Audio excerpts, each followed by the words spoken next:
BRS నుంచి రాగిడి లక్ష్మారెడ్డి, కాంగ్రెస్ నుంచి Sunitha Mahender Reddy, BJP నుంచి ఈటల రాజేందర్, వీళ్ళు ముగ్గురు తెలుసా మీకు? ముగ్గురిట్లో వాళ్ళిద్దరు తెలియదు. బీజేపీ నుంచి ఈటల రాజేందర్ తెలుసు. అవునా?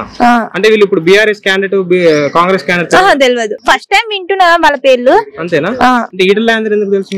ఈటల రాజేందర్ ఎందుకు తెలుసు అంటే కరోనా ఉంది కదా, ఆ సిచ్యువేషన్ టైమ్ లో మన హెల్త్ మినిస్టర్ స్టేట్ మొత్తానికి వీళ్ళే ఫస్ట్ వచ్చిర్రు. ఈ మినిస్టర్స్ వీళ్ళు ఎవరు రాలేదు ఫస్ట్. సరే, మొత్తానికి ఇప్పుడు ఈ ముగ్గురిట్లలో ఎవరు గెలిస్తే బాగుంటది? నా తరపు నుంచి నేను ఒక స్టూడెంట్ గా చెప్తున్నా, అయితే బీజేపీలో ఈటల రాజేందర్ గెలిస్తే బాగుంటది. అంతేనా?